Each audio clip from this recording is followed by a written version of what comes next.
This episode of the Bottle Rocket podcast is brought to you by Game Eclipse TV.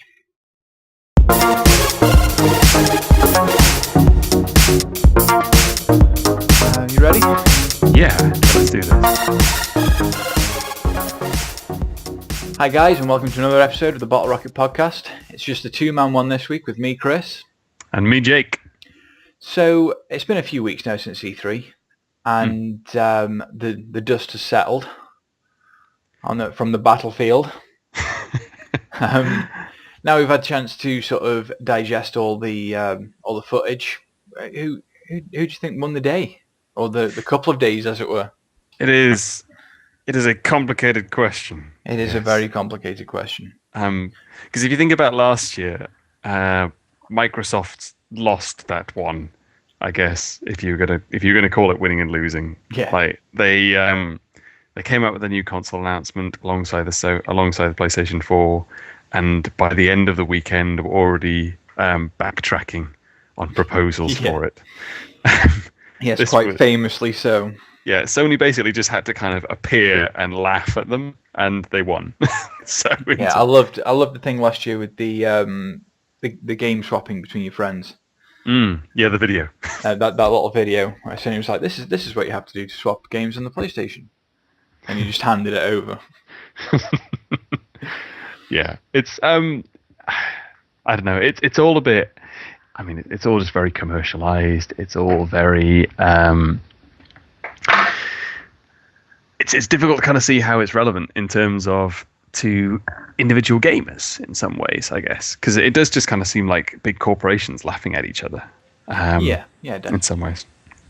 But this year was cool because it did seem to be much more games focused as opposed to just trying to rip each other's new consoles. As in, like, lots of people brought out lots of exclusives and kind of interesting new IPs and things like that. So now the main battlefield seemed to be, for me, not so much the exclusive IPs, more so the exclusive content in the multi-format IPs. Yeah, this is a new thing, isn't it? So it's like Call of Duty's coming out on both formats, but you can play it first on Xbox with exclusive content on Xbox, whereas Destiny's coming out on both consoles, but you can get exclusive content on PlayStation, and you can play it first on PlayStation. That seemed to be the big battle this year, whereas the original, the new IP, were sort of pushed to the side a little bit. Yeah, I think it's interesting that because. But it kind of means gone are the days where you really have to choose between the consoles in some ways to get an exclusive game. The game publishers seem to be powerful enough now to actually say, no, we want to release it on multiple consoles. Yeah, and because their architecture is more similar with this generation than in previous ones. From my very limited understanding of how they're built, like with the last generation, the PS3, they created such a ridiculous actual architecture to the console itself, whereas the Xbox has always been built like a PC in a way. The PlayStation had like the cell processor with like multiple processing things that kind of could work together or not at all, and it was just essentially if you built a game for the damn thing, the effort to convert it to something else was so that Sony thought that would actually make games exclusive. But it turns out people have still managed to be multi-format, and it was in the last console generation, and it is carrying on. So like you say, the only reason to buy a console is depending on which game you want to play now. And definitely. Which exclusive bits of DLC you want. Which I don't know is as good a reason as, say, like, you know, in the original Xbox and PlayStation 2 Battlegrounds, where, you know, you could never play Halo on the PlayStation. Exactly. But then you had Metal Gear Solid. Yeah. On the other side, you know, it was all about, you know, you had to make a decision then. You know, I could probably get a copy of Call of Duty and perhaps not miss the extra map packs that you might get on the Xbox version. I could probably, you know, I could quite happily deal with that. Whereas before, like you say, if you want to play Halo, you've got to get an Xbox. Exactly. You know, if you want to play MGS, you've got to get a PlayStation. Yeah. Seems like there's a lot less of that. So let's I mean, let's just have a quick breakdown of what the overall conferences were like. So if we start with Microsoft, that seemed very, very heavy on the established IPs. Yeah, absolutely. From the get-go, it was all about, the sequel to this, the sequel to this. Call of Duty Advanced Warfighter, Forza 2. They came out. The big guns for them seemed to be the established franchises. They learned. They were just like, right, these are the things that you wanted to see on the Xbox. There wasn't anything that kind of really blew me away, if I'm honest. Like it was just kind of a lot of expected things in some ways. Yeah. There was no real surprises. Yeah, the Halo pack annoyed me quite a lot because I think it's a great idea. I think it's a wonderful idea that you can play like any Halo map from any of the 4 games in multiplayer with the original physics if you want. But what annoys me is that it's necessary to have that. Why isn't the Xbox One just backwards compatible? So somebody that's been with the series for the last 2 consoles can just play it on their damn Xbox One that they've shelled out many hundreds of pounds for. It's sort of like those 4 games that you've got in your collection. Well, buy them again. Yes, exactly. Buy them again, and we'll give you 4,000 gamer score. Yeah.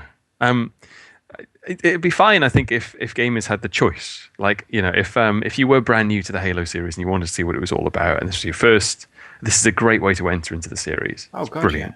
Yeah, but if you already own the other 4 games, then it's just a bit of a kick in the teeth, really. Yeah. You can't. You own the 4 games, but you can't play them on your new console, so you're going to have to buy them again to do it. That's just a bit. Yeah. So I don't know. That was a bit.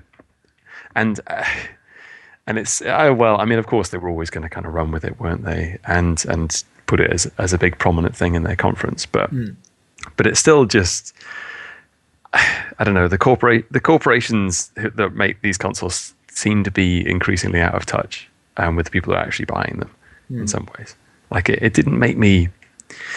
I don't think either of them, either the Sony conference or the kind of Xbox conference, made me want to kind of rush out and buy either of them, to be honest. Yeah, so let's move on to the Sony one then, and talk about that.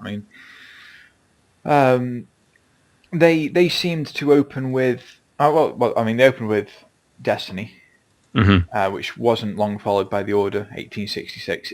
They seem to be plugging the new stuff more. Yes, yeah, exactly. I mean, again, there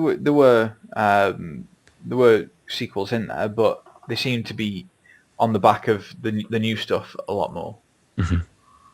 Yeah, exactly. They weren't playing it as safe, perhaps, as Microsoft, and by pressing the angle of new IPs. I respect that. But again, they're also they're in a more smug, dominant position because they're leading globally in console sales as well, I guess. I did like how they moved on to the functionality of the PlayStation itself rather than the games. So it was a sort of half and half affair. Yeah, the first half of the thing was these are some of the games that are coming out, and then the second half they seemed to move on to like PlayStation Now and PlayStation TV and just a lot more about what the console in general is going to do, which I enjoyed because for me it just shows a bit more wider thinking than flashing pictures of games up in front of people and saying buy our console. Yeah. I know what you mean. The thing I like about E3 is seeing lots and lots of games.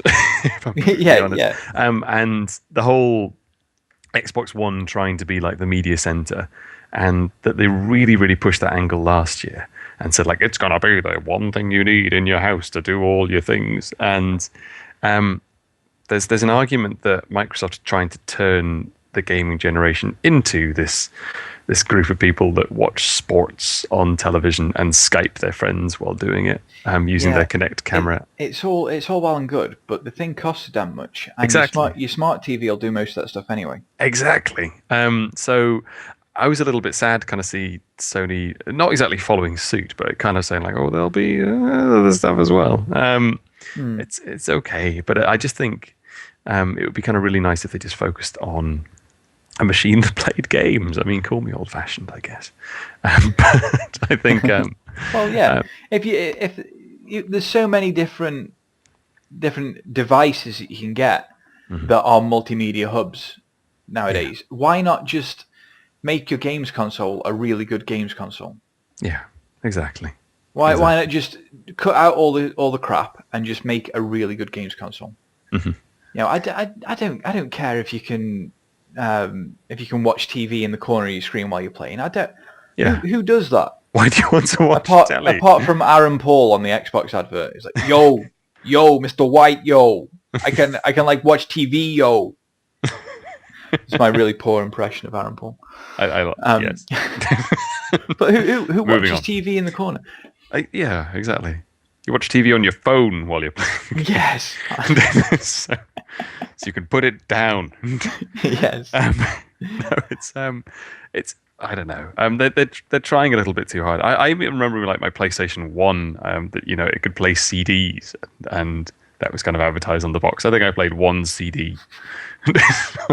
Yeah, and then went back to the CD player that was over the other side of the room. Yeah, exactly. It was like, oh, this is good. This is a CD player that also allows me to not be able to watch television at the same time.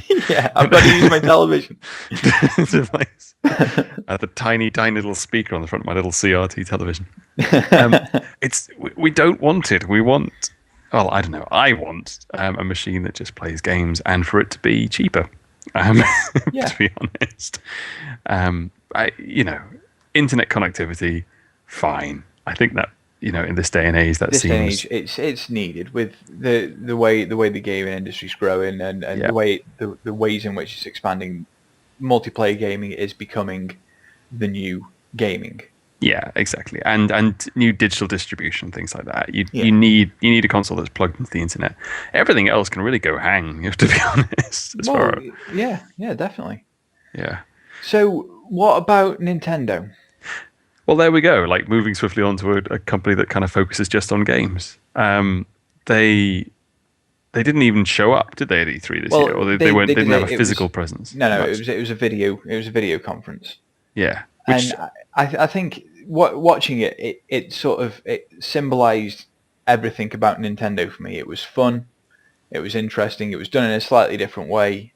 And I enjoyed it. A lot of people slated it, and a lot of people slated Nintendo. But they know what they want to do, and they go out and do it. They're not going to compete with Sony and Microsoft for unit sales.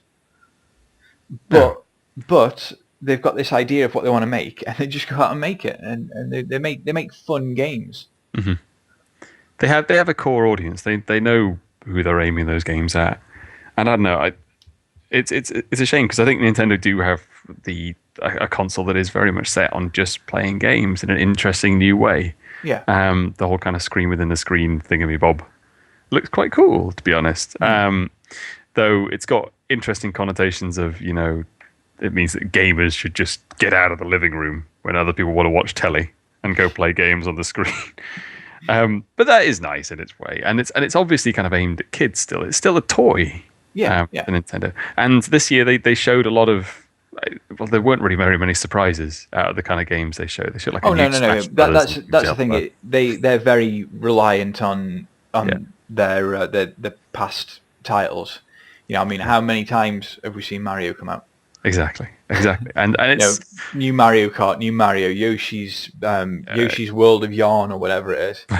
Yes, Wonderful World of Yarn. Well, I don't know. And that's the one really annoying thing for me about Nintendo and their conference showing this year is that there weren't any surprises really. Like you kind of. I was surprised at how good Zelda looked. I didn't know that console could perform like that.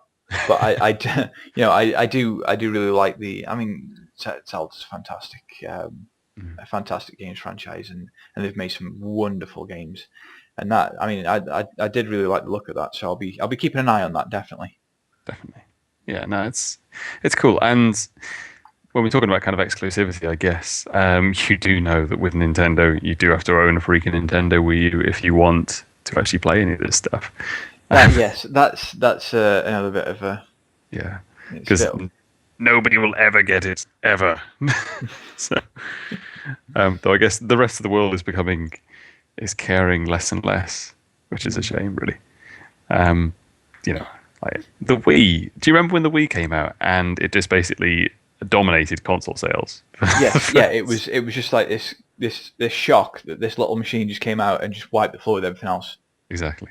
But Yeah, it was new, it was different, it did really well. it did, and it's kind of a shame that Nintendo is so willing to innovate when it comes to their hardware, but not with their software. And they, to be a third party developer for Nintendo is so difficult to the point that Yeah. basically none of them do anymore. Like games are coming out on the PS4, Xbox, and PC, and nobody's asking like, oh, where's the Wii U version? Really, which is a shame, I think. And I think, given time, I reckon my prediction is this is going to be their last console, and they will just become a software developer after a while. It would, yeah, I mean, it would make sense for them. Yeah, they'll become a Sega. They've won that race. they know they've outlasted it.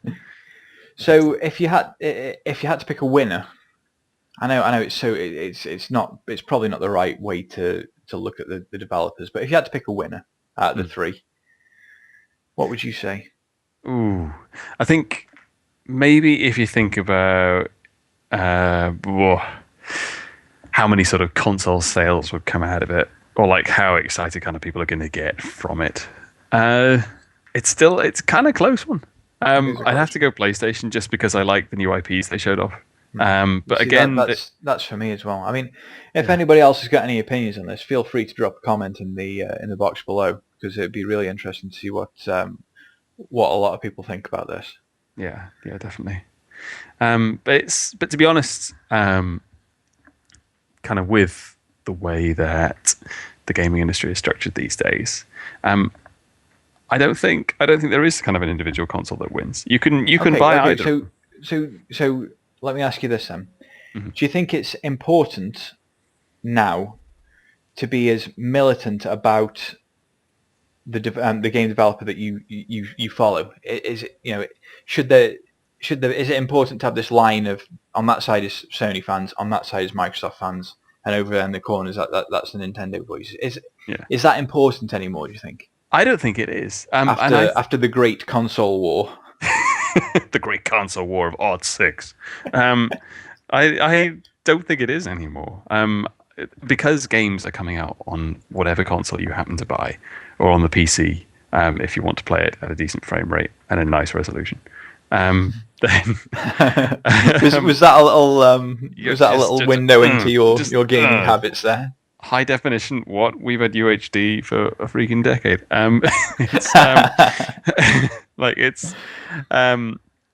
There isn't that much of a sense now to kind of be rabid behind your console anymore. And back in the days of like Mega Drive and Nintendo, have you seen like the old adverts and things they used to put in magazines, like what Nintendo don't?